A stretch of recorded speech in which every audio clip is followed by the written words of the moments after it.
Bonjour les amis, Marc Maillot encore avec vous avec une méditation, cette fois tirée de l'épître de Jacques au chapitre 2. Je vais lire les 4 premiers versets.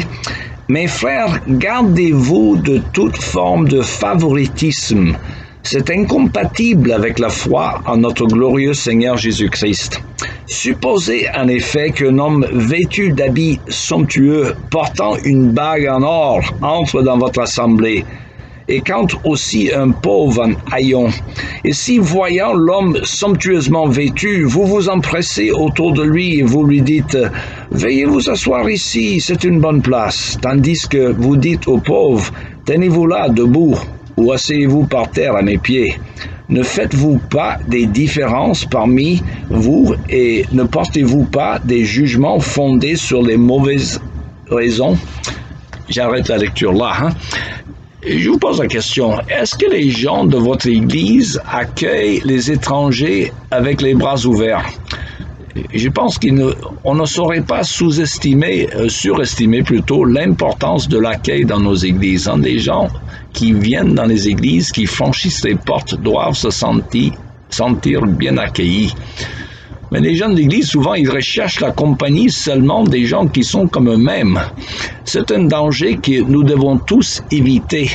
Et d'ailleurs, cette attitude de discrimination spirituelle existait aussi à l'époque de Jésus. La nature humaine est toujours pareille. C'est d'ailleurs lui qui nous en parle implicitement dans sa célèbre parabole dite du Fils prodigue. Souvenez-vous de cette parabole qui nous parle essentiellement de la bonté du Père, prêt à pardonner son Fils qui a dissipé tous ses biens dans la débauche avec les prostituées, alors que le Fils aîné, qui n'avait jamais effreint les ordres de son Père, ne voulait pas accueillir son frère repenti, dont il était jaloux. Malheureusement, beaucoup de chrétiens n'accueillent pas non plus des fils prodigues dans leur assemblée. Nous préférons des gens ayant l'air respectables ou plutôt que les gens de la rue, des alcooliques ou des drogués. Or, ce sont souvent ces drogués, ces SDF, si vous voulez, qui sont tombés si bas, qui sont si bien disposés à la repentance à laquelle Dieu nous appelle. Et au contraire, les gens qui se conforment à un certain comportement plus ou moins bourgeois sont souvent les plus endurcis à l'égard de l'Évangile, car ils ne voient pas toujours leur besoin de repentance. Alors, il en était de même à l'époque de Jésus, qui était bien reçu par des prostituées et des collecteurs d'impôts méprisés par le peuple. Et Jésus était par contre méprisé par les chefs religieux, des gens corrects. Et en fin de compte, beaucoup de snobs spirituels ne croient pas à la conversion, tout simplement.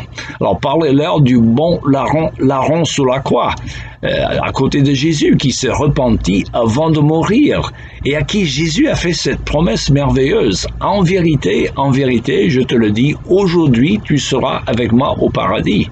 Quelle promesse! Et adressée à un homme qui n'a pas eu le temps de faire aucune bonne œuvre, sinon que de croire au Seigneur Jésus-Christ. Mais en fait, c'est cela l'essentiel, ce qui est nécessaire. Alors, il n'y a pas très longtemps, ma sœur aînée s'est remariée. Son premier mari est décédé il y a 22 ans et depuis, elle avait entamé une correspondance avec un homme qui a passé une douzaine d'années en prison pour une affaire de drogue dont il était accroché depuis 20 ans. Mais cet homme a eu, à travers la lecture de la Bible, une rencontre avec Jésus-Christ qui a complètement transformé sa vie. Et maintenant, il est une grande source d'inspiration pour ma sœur qui est écrivain chrétien et qui partage la sagesse de son mari à travers ses articles qui lui sont appréciés par des milliers de gens. Alors, voilà comment Dieu est capable de transformer un homme qui s'humilie devant Dieu. La Bible appelle cette expérience la nouvelle naissance et c'est la condition sine qua non pour entrer au paradis. Reconnaître que l'on est pécheur et que l'on n'a aucun mérite devant Dieu, 3 fois saint, le Dieu 3 fois saint de l'univers, mais acceptant Jésus comme son sauveur personnel, on entre dans une nouvelle relation avec Dieu. Et rappelez-vous encore que la foi chrétienne bien comprise est une affaire de relation et non pas de religion. Une relation avec Dieu par Jésus-Christ qui fait de nous un frère ou une sœur avec d'autres qui ont passé par là et que le monde les croit respectables ou non. Et à la fin, mes amis, il n'y a qu'une seule personne dont la vie compte, et c'est la vie du Seigneur Jésus.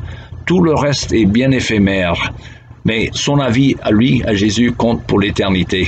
Voilà, c'est tout le temps qui me reste pour aujourd'hui. Il me reste qu'à vous souhaiter une bonne journée et à la prochaine.